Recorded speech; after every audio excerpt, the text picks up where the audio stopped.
आखिर देश जो इंतकाम चाह रहा था वो इंतकाम का बदला भारत ने ले ही लिया और आतंक को ऐसा मुंह तोड़ जवाब इस बार दिया है कि आतंक की आने वाली नस्लें भी शायद इस हमले को याद रखेंगी कि किस तरह से भारत ने उसको तबाह कर दिया था। और इस पर तमाम तरीके की प्रतिक्रियाएं भी आई हैं। जो 28 निर्दोष लोग मारे गए थे वो अब तक एक एक दिन का इंतजार कर रहे थे कि आखिर कब वो घड़ी आएगी जब हमारे जो परिजन गुजरे हैं उनकी मौतों का बदला लिया जाएगा। और इस पर सबसे अहम बात करना हो जाता है यहाँ पर जो एक मुस्लिम शख्स मारा गया था सैयद आदिल हुसैन शाह, उसके परिवार की, उसके माता पिता की, उसके भाई की, सभी लोगों की प्रतिक्रियाएं भी इस पर आई हैं और उन्होंने गर्व के साथ पीएम मोदी का धन्यवाद दिया है और आतंक की कमर तोड़ने के लिए कंधे से कंधा मिलाकर आगे भी बात करने की बात कही है। और उन्होंने कहा है कि अगर हमें देश के लिए और भी कुर्बानी देनी पड़ी तो हम और भी कुर्बानी देने को तैयार हैं। इसके अलावा जो कानपुर में जो शुभम द्विवेदी मारे गए थे उनकी पत्नी ने भी यहाँ पर जो है पीएम मोदी का धन्यवाद किया है। उन्होंने कहा है कि मेरे सिंदूर का आज बदला पूरा हो गया और जिस तरह से रणनीति बनाई गई और इसको ऑपरेशन सिंदूर नाम दिया गया तो तमाम, चाहे शुभम द्विवेदी की बात कर लें, चाहे जहाँ पे हरियाणा से जो हिमांशी नरवाल के पति मारे गए उनकी बात कर लें, जो सुहाग उजड़े और वो लड़कियां, वो पत्नियां अपने पति की लाशों के पास में जो बैठी हुई दिखाई दी, उसके बाद में देश के अंदर जो मातम पसरा था ना, आज उस मातम का बदला ले लिया गया है और कहीं ना कहीं एक ठंडक जो है वो आज भारतवासियों के दिल में जरूर पहुंची है। लेकिन इस पर कुछ बयान ऐसे भी आए हैं जो चिंताजनक हमारे लिए जरूर हैं। इस पर कपिल मिश्रा के बयान को भी कह सकते हैं, इस पर हम आचार्य प्रमोद कृष्णम के बयान को भी कह सकते हैं। हालांकि जो मुख्य विपक्षी पार्टियां हैं, राहुल गांधी की बात कर लें, अखिलेश यादव की बात कर लें, ओवैसी की बात कर लें, इन्होंने पहले सर्वदलीय बैठक में भी साफ कर दिया था कि हम पीएम मोदी के साथ में हैं, ये देश का मुद्दा है, आप जो चाहें वो करें। और अभी भी उन्होंने शुक्रिया धन्यवाद करके ये बता दिया कि अगर आतंकवाद का मुद्दा होगा, अगर भारत पाकिस्तान का मुद्दा होगा तो इस पर कोई भी राजनीति नहीं होगी, हम हमेशा कंधे से कंधा मिलाकर भारत के प्रधानमंत्री के साथ में खड़े रहेंगे। लेकिन राजनीति कौन कर रहा है? खुद बीजेपी के नेता और मंत्री इस पर राजनीति कर रहे हैं। किसी का बयान ये आ रहा है कि उन्होंने धर्म पूछकर मारा था और हमने धर्म बताकर उनके घर में घुसकर मारा है। कोई कह रहा है कि जो 1400 साल पहले आतंक का जन्म हुआ था तो उसको मुंह तोड़ जवाब दिया गया है। तो ऐसे में अमन सर, मैं आपके पास आना चाहूंगा। सवाल ये बनता है कि जो विपक्षी नेता है वो तमाम नेता यहाँ पर जो देश के साथ में खड़े हुए हैं, प्रधानमंत्री मोदी का धन्यवाद कर रहे हैं, लेकिन बीजेपी के खुद के नेता जो है वो अब भी कहीं ना कहीं तुष्टीकरण करने में व्यस्त है। तो इस पर राजनीति जो है आखिर बीजेपी क्यों कर रही है? जब विपक्ष का साथ आपको मिल रहा है, जब हर देश का मुसलमान आपके साथ में खड़ा हुआ है, तो फिर ऐसी राजनीति आखिर आप किसके लिए कर रहे हैं? ऐसे आप क्या मैसेज जो है वो पाकिस्तान को देना चाहते हैं और क्या मैसेज जो है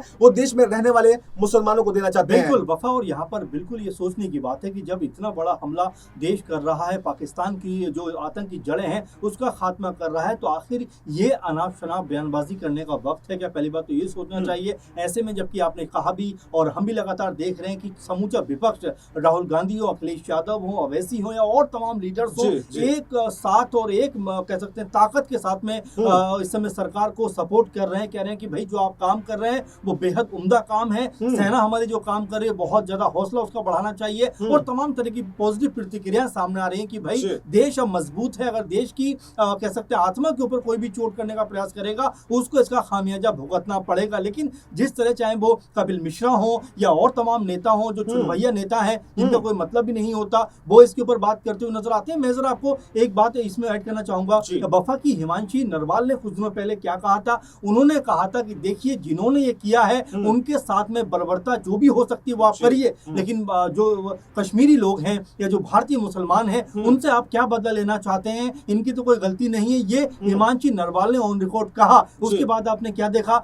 सोशल मीडिया पे उनके खिलाफ किस तरह से ट्रोलिंग हुई और बड़ी आपत्तिजनक ट्रोलिंग हुई, उनको अनाप शनाप बोला गया, तमाम तरह से भद्दे शब्द उनके लिए इस्तेमाल किए गए। तो ये वही छुरवैया लोग हैं जो किसी का पति जो 6 दिन पहले शादी हुई थी उसका सुहाग उजड़ जाना, उसका घर में मातम पसर जाना, लेकिन उसको भी ये लोग नहीं छोड़ते। इसी तरह कपिल मिश्रा जो अपनी अनाप शनाप बयानबाजी के लिए जाने जाते हैं, भद्दे कमेंट के लिए जाने जाते हैं, यहाँ पर भी वो हिंदू मुसलमान करने से नहीं चूक रहे। देखिए मैंने ये देखा है अब तक जितने लोगों से मैंने बात की है, वो चाहे हिंदू है, चाहे मुस्लिम है, चाहे जी। सिख है, चाहे ईसाई हैं, एक लहजे में, एक सुर में हर जी। किसी ने इस पूरे के पूरे हमले की न सिर्फ निंदा की है, बल्कि हर एक की जुबान पे ये बात थी कि भाई पाकिस्तान में जो आतंक है इसका खात्मा मोदी जी को कर देना चाहिए, उसमें कोई दो राय नहीं है। आपने ओवैसी के बयान देखिए, एक भी लफ्ज उन्होंने इस पूरे के पूरे मामले पर देखेंगे ऐसा नहीं बोला जिसको कोई भी नकार सके। उन्होंने ये कहा कि भाई मोदी जी बातें बहुत हो गई, अब इस देश को सबक सिखाना चाहिए। आज भी जब उनका बयान सामने आया, कहते हैं कि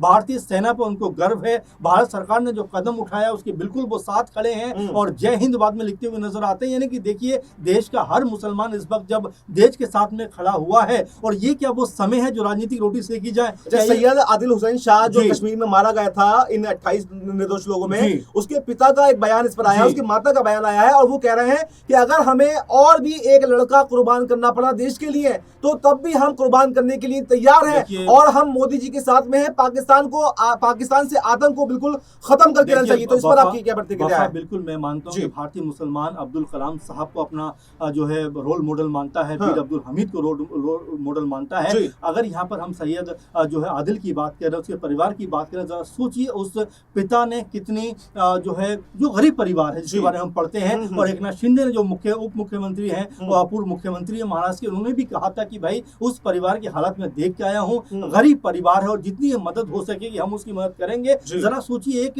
राज्य का मुख्यमंत्री जो खुद बीजेपी सपोर्टेड राज्य है, उसमें उप मुख्यमंत्री एकनाथ शिंदे कह रहे हैं कि उस परिवार की मदद मैं करूंगा, लेकिन यहाँ पर कपिल मिश्रा जैसे लोग उसी पार्टी के होकर इस तरह की अनाप शनाप बयानबाजी कर रहे हैं। जरा सोचिए, उस सैयद जो है, क्या नाम है इनका पूरा, सैयद आदिल हुसैन शाह जी तो है, इन्होंने आतंकियों की बंदूक पकड़ ली। ये बहुत बड़ा अपने आप में हौसला होना चाहिए कि एक घुड़सवारी तो है वो, लेकिन उन्होंने अपनी जिंदादिली का परिचय देते हुए, अगर वो चाहता तो अपनी जान बचा सकता था। बिल्कुल, बहुत सारे लोग भाग गए, लेकिन वो वहां पर खड़ा रहा। मुसलमानों को टारगेट किया गया था। हाँ। जैसे कहा गया कि धर्म पूछ कर मारा गया, तो वो चाहता तो अपनी जान को बचा सकता था, लेकिन नहीं, उसने जिस दिलेरी का परिचय दिया है उसका सम्मान होना चाहिए, और सम्मान देश ने किया भी नहीं, ऐसा भी नहीं है। लेकिन छुट भैया जो नेता है, खासकर जिनका काम ही इस तरह की उलझुल बयानबाजी करना होता है, इस तरह की बेहूदगी परोसना होता है, वो ऐसी बातें कहते हुए नजर आते हैं। सर, एक छोटा सा क्वेश्चन और लेना चाहूंगा, क्या ये पीओके लेने का भी हमारे पास सबसे अच्छा मौका है? क्योंकि अब जंग की शुरुआत एक तरीके से हो चुकी है, और हमारा जो पीओके 1947-48 की लड़ाई में गया था,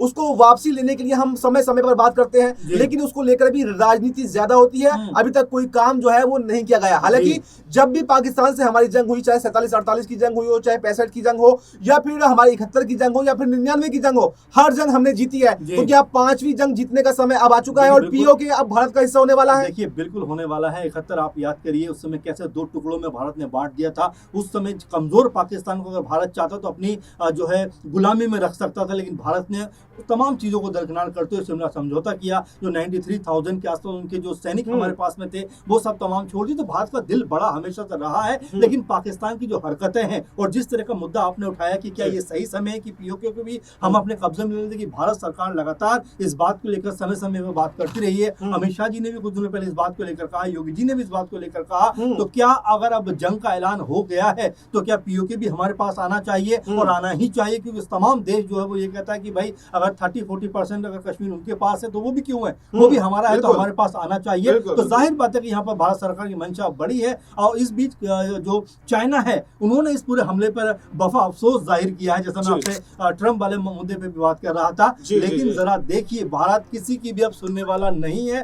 भारत के निर्दोष लोगों का जो खून बहाएगा, उसको इसका अंजाम भुगतना पड़ेगा। भारत ने ठान लिया है, और यहाँ पर जो मिसाइल अटैक के जरिए 9-10 जो आतंकी ठिकाने जिस तरह से उनको नस्ते नाबूद किया गया है, वो भारत की मंशा को सबके सामने रख रहा है कि भारत को अगर छेड़ोगे तो वो छोड़ेगा नहीं। और भारत वही रणनीति अपना रहा है, और यहाँ पर एक के बाद एक जिस तरह 9 ताबड़तोड़ जो 34 ताबड़तोड़ हमले किए हैं, उससे पाकिस्तान के अंदर खलबली मच गई है। डरा हुआ, सहमा हुआ सा नजर आ रहा है, इधर भपकी दे रहा है। लेकिन भारत अब ठान चुका है कि अगर ऐसी कोई घटना दोबारा हुई तो यहाँ पर पाकिस्तान का वो नामो निशान मिटाता हुआ दिखाई पड़ेगा। तो देखिए, ये अब नया भारत है, और अगर छेड़ोगे तो फिर छोड़ेंगे नहीं। और ये आतंकी हमले को, जो आतंकी हमला किया गया था, उसका जवाब देकर ये बता दिया कि अगर छेड़ने की कोशिश की तो इसके अंजाम जो है वो आपको भुगतने पड़ सकते हैं। इस पर जो भी अपडेट आएगी, पल पल की अपडेट हम आपको देते रहेंगे। आगे भी इस पर विस्तार से चर्चा करते रहेंगे। फिलहाल अभी के लिए इतना ही, हमें दीजिए इजाजत। नमस्कार।